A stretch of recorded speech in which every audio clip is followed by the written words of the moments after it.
বন্ধুরা, ভারত আমাদের পার্শ্ববর্তী একটি রাষ্ট্র, তারা নিজেদেরকে গণতান্ত্রিক রাষ্ট্র বলে দাবি করে থাকে, কিন্তু বাংলাদেশে একটি ছাত্র জনতার গণ অভ্যুত্থানের মধ্য দিয়ে একটি ফ্যাসিবাদকে যখন বাংলাদেশের মানুষ বিতাড়িত করেছে, সেই ফ্যাসিবাদের দোষর একটি তথাকথিত সংসদের সমস্ত সাংসদরা যেখানে পালিয়ে গেলেন, ওই অবৈধ সরকারের সমস্ত মন্ত্রী পরিষদ যেখানে পালিয়ে গেলেন এবং ভারতে আশ্রয় নিয়েছেন। আমরা মনে করি ভারত একটি সন্ত্রাসের আশ্রয় অভয় অরণ্যে পরিণত হয়েছে। বন্ধুরা, আমরা বলতে চাই ভারত সরকারের কাছে, ভারত সরকার আপনার শিবদাস শেখ হাসিনা তো আপনার কাছে রয়েছে।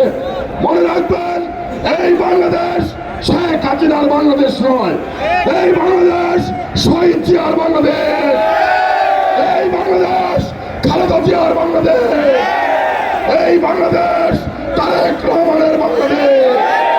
আমরা যারা শহীদ জিয়ার আদর্শকে মুখে ধারণ করি, আমরা যারা শহীদ জিয়ার আদর্শকে লালন করি, পালন করি, আমরা যারা বাংলাদেশি জাতীয়তাবাদে বিশ্বাস করি, আমরা হুঁশিয়ার উচ্চারণ করে বলতে চাই, বাংলাদেশের 1 ইঞ্চি মাটির দিকে তাকালে সেই চোখ আমরা জাতীয়তাবাদী শক্তির বলতে চাই, ভারতের শুভবুদ্ধির উদয় হবে।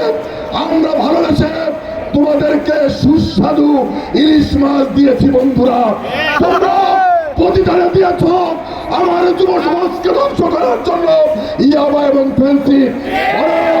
তুমি আমার কৃষিকে ধ্বংস করার জন্য প্রতিটি নদীর মহড়ায় তুমি বাদ দিয়ে আমার উর্বর জমিতে আজকে ফসলের কোনো ফলন নেই। তুমি যখন ওই ফারাক্কার বাদ ছেড়ে দাও বিনা সতর্কতার মধ্য দিয়ে, তখন বাংলাদেশ তলিয়ে যায়।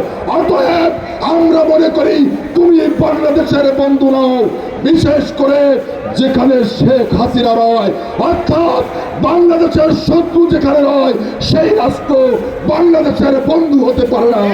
সেখানে আসল ঐক্যবদ্ধভাবে ভারতের এই আগ্রাসন থেকে প্রিয় মাতৃভূমিকে রক্ষা করি এবং রক্ষা করার মধ্য দিয়ে বাংলাদেশকে একটি গণতান্ত্রিক রাষ্ট্র এবং আমাদের এই ভূখণ্ডে যারা বসবাস করি, হিন্দু, মুসলিম, বৌদ্ধ, খ্রিস্টান, আমাদের মধ্যে ভ্রাতৃত্বের বন্ধন রয়েছে।